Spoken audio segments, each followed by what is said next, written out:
for joining me for this episode of the About Sustainability podcast. I'm trying a different format today, and I hope you'll let us know whether you like it or not. I'm a web developer, not a subject matter expert, and I don't know a lot about many things that IGES works on. I decided to use that and our beautiful surroundings here in Hayama to my advantage. I'm taking walks around the neighborhood with IGES experts and discussing key concepts. This format keeps the conversation casual, but it will certainly lead to worse audio quality.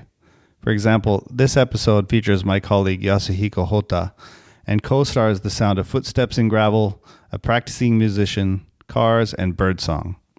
I've tried to reduce the worst of the noise, but it's definitely still there. Let me know if it's too much for you. I like the feel that walking and talking brings to the conversation, but if us getting a bit short of breath or the background noise makes it unlistenable, I'll figure out a different format. Please tweet at IGES_EN. That's at IGES_EN. And I'll mention the handle at the end of the episode as well, and in the show notes. I'd love to hear what you think. I asked Hota-san about the concept of circular economy. I had a vague understanding, but I didn't quite get the difference between circular economy and the 3 R's concept: reduce, reuse, and recycle. He explained the concept, gave some examples, and then we got into the work that IGES is doing on circular economy, which led to us talking about marine plastics and how fast the negotiations are set to move for negotiating an internationally legally binding instrument for dealing with plastic pollution. That came out of the UNEA 5 event that we talked about in a previous episode. Anyway, I was especially interested in Yasuhiko's thoughts on why Southeast Asia is taking leadership in these efforts and why they seem to be able to move quickly and successfully to develop their national action plans. That bit comes right at the end, so I hope you'll hang around to hear that. Let's get into it. I've asked you once before what circular economy is, and I think I didn't do a good job of picking up, which is maybe good because then I can ask again from the point of view of someone who doesn't know anything. But what would you say circular economy is? I have an idea, but I think it's missing the economy part. It is a concept in contrast to so-called linear economy. So linear economy is basically you extract resource, you produce materials, based on those materials that you make a product, service, consumer, and then waste. Right. That kind of, extraction to waste is one straight line. Yeah, straight line. And circular economy concept basically, if you do it, you just exhaust the resources. And the circular economy idea is to how to make this flow of the materials and service more circular. And then by doing that also try to reduce the amount of the virgin materials. Amount of virgin materials. Virgin. Virgin, okay. Virgin materials to be reduced. Right, materials that haven't been used before. Yeah, in exactly. other words, right? Okay. And so the kind of first phase idea of the circular economy, for example, is to promote recycling. But the circular economy is not limited to promotion of recycling. So promotion of recycling has been there for a long time, right? Right. And even the 1990s, or even before 1990s, country like Japan, Germany has been promoting this recycling as a policy. But it was a kind of the part of the waste management policy because they wanted to reduce the amount of the waste going to the landfill. Sure. And then try to make the materials to be recovered and recycled. By doing that, to reduce waste going to nothing. Right. Yeah. But the circular economy idea is a little bit different from that conventional recycling. So they want to promote some sort of new business models or like new service models, which doesn't use much virgin materials, but use more secondary materials or more durable goods, durable products, or like reducing, for example, like single-use plastics. So which means like new service model is something like sharing economy or like a lease-based economy, which is kind of doesn't always related to the product ownership, rather to, how to say, more focusing on the use of the function of the products. So is this? Sorry, I got distracted a little bit by the saxophone. But is that the same concept as? I mean, is car sharing part of that? Is that the same area? Like kind of changing the way we handle who owns a product and how it's used, or am I? It can be.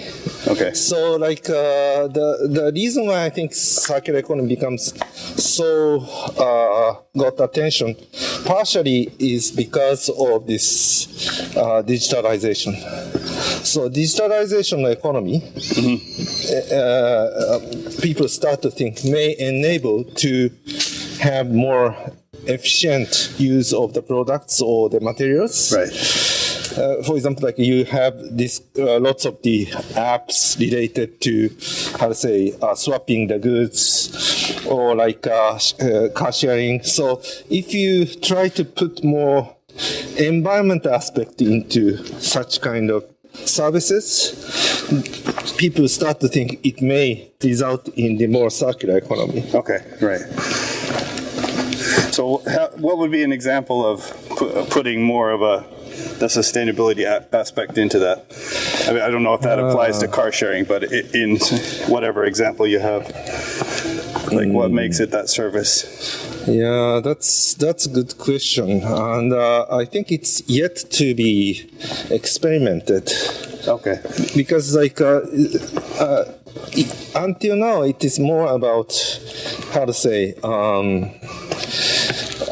how to make more traditional practice of the reducing virgin materials much widely spread. Okay. And for example, like in France, there is increasing shops which doesn't provide the packaging, and then you basically buy with the weight, and then in your own provide your own packaging. Packaging or like containers. That kind of services is there, and they start to be promoted. But that sounds more conventional approach. But even that conventional approach, maybe like a policy can support. Like until recently, policy supports, for example, like there is a policy incentive to promote recycling, but instead of promote recycling, maybe that kind of policy incentive can be used for the reuse, right? Then those kind of, how to say, like a container reuse type of the services can be more flourished rather than just simple recycling. Okay, so it must also include, I guess I got two questions here that I'm not sure which one to go to. The 3 R's must be closely related to circular economy concept, right? Yeah. But circular economy goes beyond the 3 R's, is what you're saying, is that? I think so. Okay. Or like 3R concept is more, this reduction and reuse part is more like supplementary to the recycling, but more emphasis on this reduce and reuse. Right. And then usually 3R's saying waste reduce, not that, I think material reduce, material reuse. That kind of the change of the concept. Okay. And this is maybe the economy part of it? Yeah, and also like not only focusing on one product or one facility, but more on the service, infrastructure. So you see more how to make system more circular rather than how to make one product or material more circular. Okay, you're trying to work on the whole sector. And I guess you're working on changing production to include more, like you've already talked about that, non-virgin materials, but I guess it also would include trying to manufacture in a way that makes it more easily separated and ready to reuse again. Yeah, exactly. Convert. So, for example, like the policy forum or like venue like OECD is now start to discuss how to increase the recycled content into the product. By that, then like it's still like a promotion of recycling, but still that is more like a change of the idea of the how products are made. You mean more of the material in the product materials should be recycled. Used the secondary materials. Okay. And that would have to enhance the marketability of the secondary recycled materials. Okay, so you're saying, are you saying making new products using secondary materials, or are you saying having a market that is reselling materials? Yeah. So like so it means like you want to do it more in a systematic way. So that's why that the OECD now starting to say you should have some standard for a certain percentage of the recyclables should be there in the new products. Okay, so the materials in the product should be a certain percentage be reused materials. For example. Okay. So it is more not. It sounds a little bit like a product oriented, but I feel it is more oriented towards systematic change. Okay, so I guess I'm trying to figure out what's the core thing that makes the circular economy concept. I guess what you're saying is that the core thing that separates circular economy from the 3 Rs and all of that is just that you're trying to expand it out to cover the whole economy. Yeah. And make sure that manufacturing is taken into place, and after the product is finished its life cycle, it's headed back into being divided or whatever it is. Yeah. Does circular economy take any opinion or approach towards repair or extending the length of time that we use things? Yeah. So that is also part of it. So like the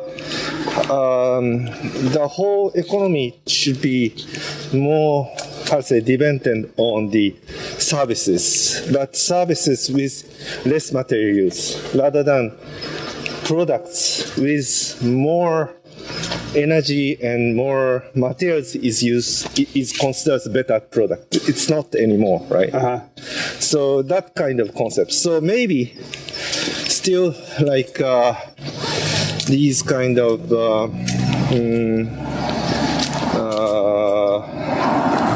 how do you call it? Those Netflix and those kind of video streaming services. If you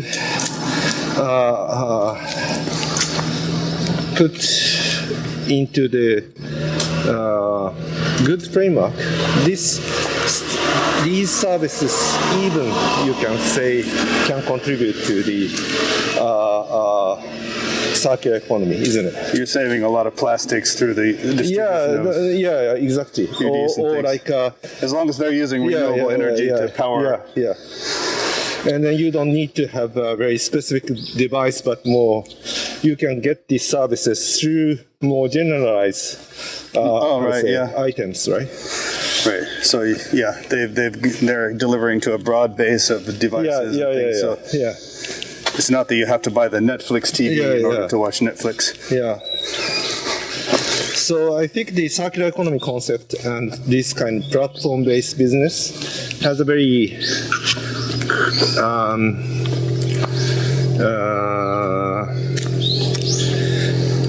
can have very close relationship. I think that kind of the concept is behind the circular economy. That's why that quite often people talk about how to connect digital economy and circular economy. Sure, right. The kind of the internet gives you a lot of tools that you can use to enable. Because like one of the challenge for this kind of circular economy is that if you disperse the materials into everywhere, it is difficult to collect, right? Because it makes much more harder to manage. Sure. But one of the strengths of the internet or digital economy is exactly to manage those dispersed. The eBay. Or those auction sites, and I guess now marketplaces. Has definitely led to more reuse of materials. And also like for example, there is a certain kind of attempt to use blockchain, for example, to trace back the recycled plastic into where this comes from. So you can, through the transaction and then that kind of transaction record, through the digital transaction, you can trace as well. Right. So it was very, very difficult before, but it's becoming a little bit easier. And also similar kind of thing happening in developing countries. For example, the usually developing countries, people saying for the proper waste management or like a 3-year policy, you need to have a lot of data. But now, the data at that time, people saying is a very labor-intensive collection of the data. Mobilizing the local governments, municipality, those officers, and then compiled by the central government statistics office. But because of this development of the digital tools, it is becoming much, much easier to identify, for example, like where is the hotspot in this city or the plastic pollution, how to monitor it. So I think the situation is changing surrounding this waste management, circular economy related policy arena. So there's quite a bit more data collection possible and actually happening now. And then connect actually what's happening and data. Right. That's interesting. And I'd like to dig in more on the blockchain and how they're getting how that tracking happens across material being reused and stuff.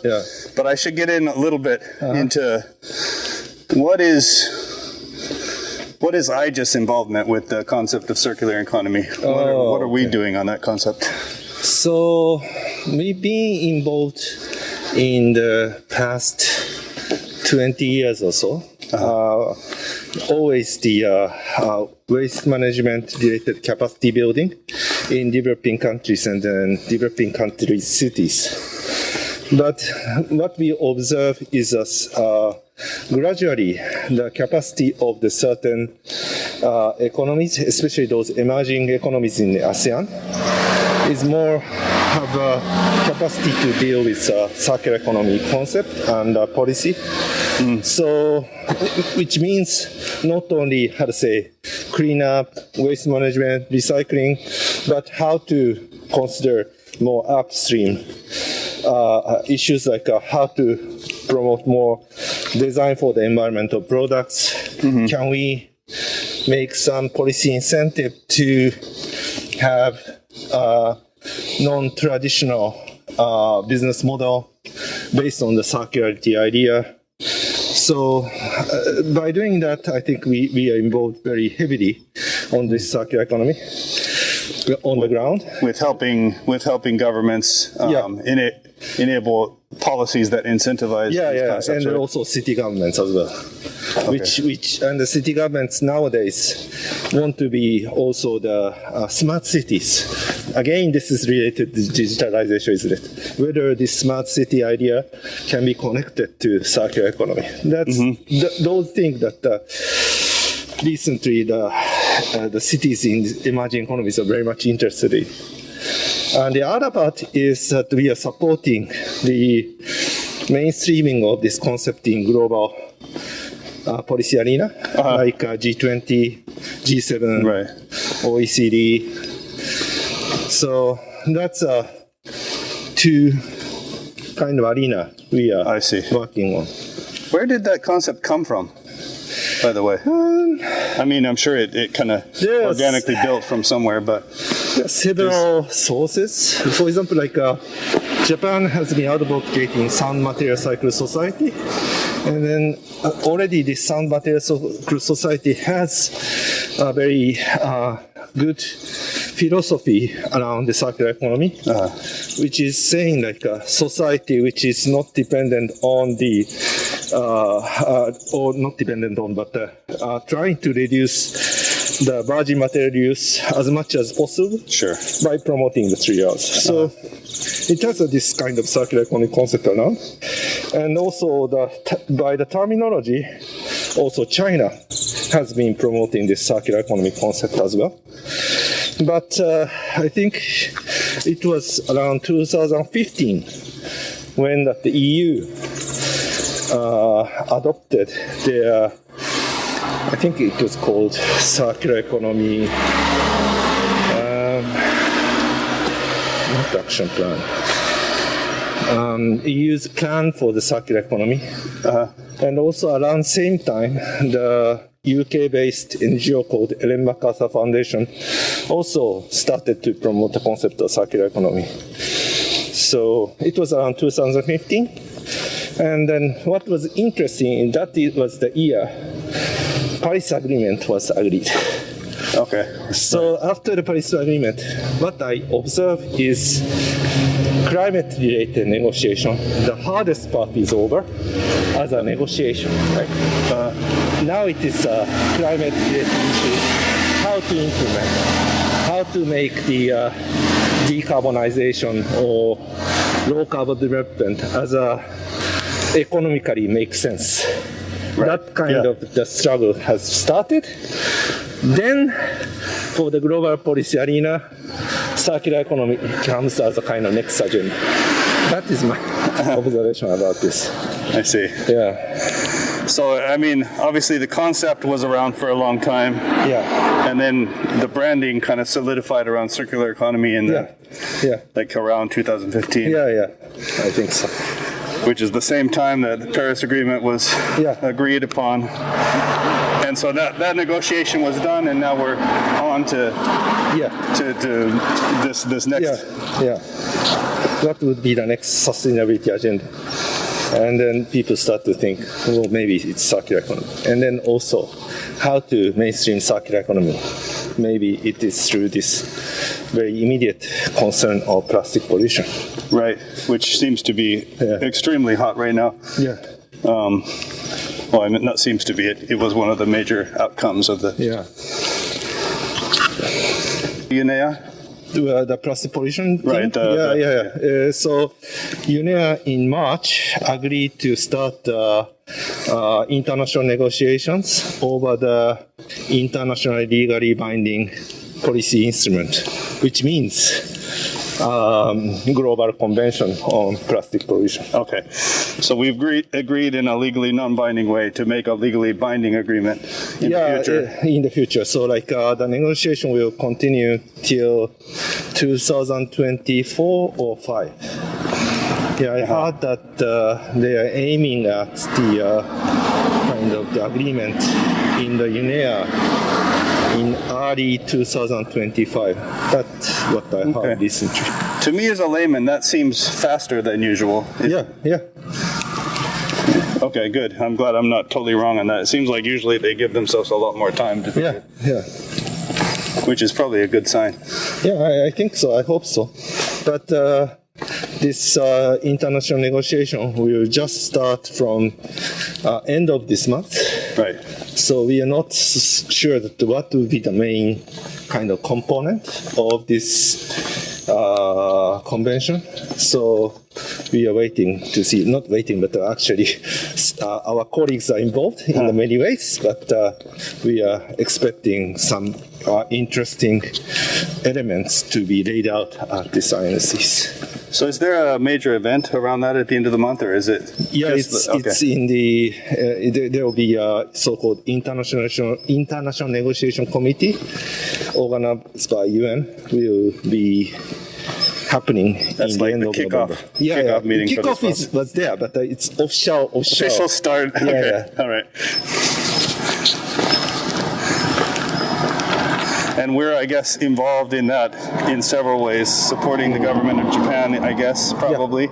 Yeah. And also holding side events to try and make sure the right things are being talked about. I mean, what are we doing? Yeah, so we engage in around 3 channels.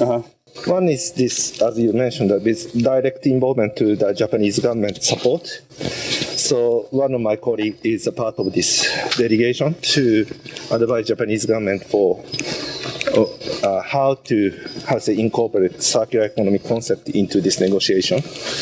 I think what she is doing. Is that Aoki-san? Aoki-san is Okay, doing. yeah. And the second one is through our center collaborating with UNEP on environmental technology. They are kind of the expert organization supporting UNEP.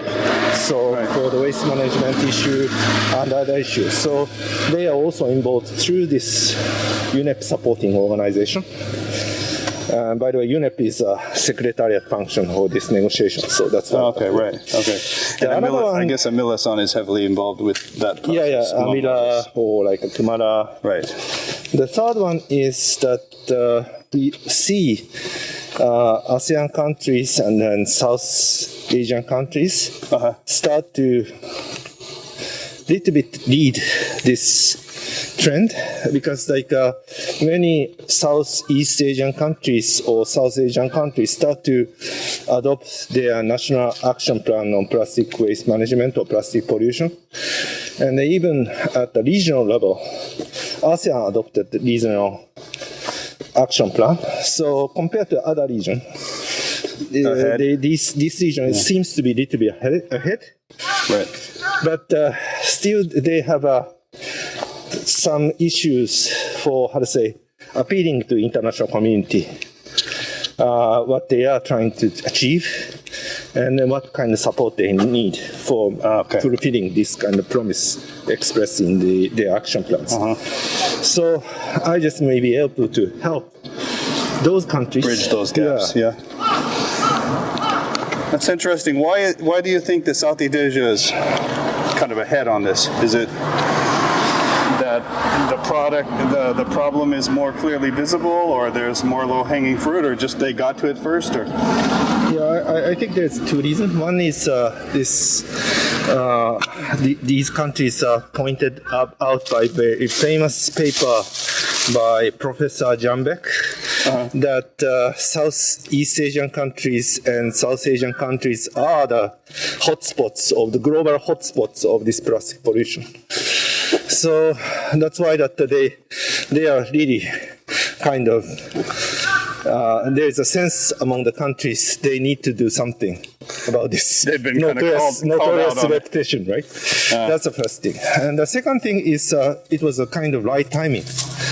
So they have been trying to prioritize this waste management issue, recycling, circular economy, but now their effort to, prepare some legislation, develop the capacity of the government to respond is in a certain stage they can be confident. And then this issue came. So they wanted to use this plastic pollution as one way to prioritize waste management in their governmental policy. So I would say it was very quick. You said the INC process seems to be very quick, but also ASEAN was very, very quick. Adopting the national action plan and regional action plan. And they also, I thought, there's a reason why I thought they have already good capacity, was that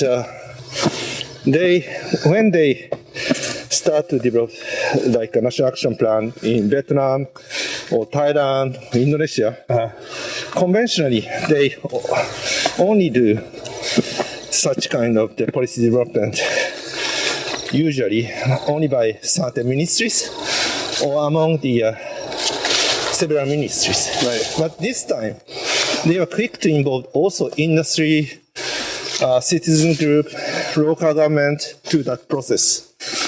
And that has been the issue for those country because like if you involve the proper stakeholder, you have ownership for the policy. You can implement earlier. You can implement much easier. But that was very problem for the lack of capacity but they quickly did it. So I thought they are now in the stage they can be a little bit more confident to address those issues.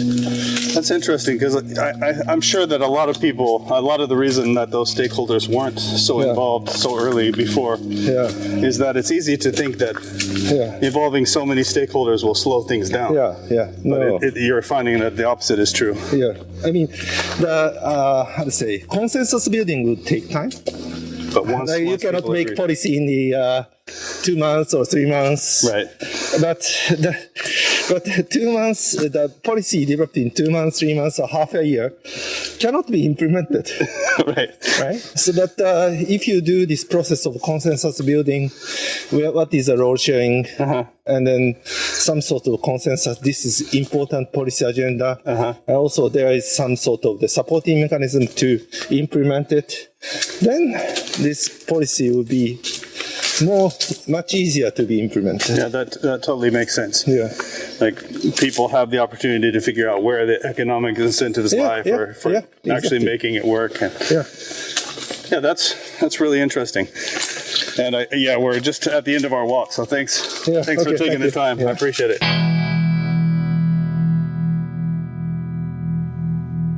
Thank you for listening to About Sustainability. Please subscribe at podcast.iges.jp or search for About Sustainability wherever you normally get your podcasts. If you've got feedback, you can review us on your podcast directory of choice or reach out on Twitter at IGES_EN. About Sustainability is produced by the Institute for Global Environmental Strategies. Any views expressed during the podcast are those of the speaker at the time of recording and do not necessarily reflect the views of IGES. Thank you for choosing to spend your time with us. We don't take that lightly, and we hope you'll join us next time.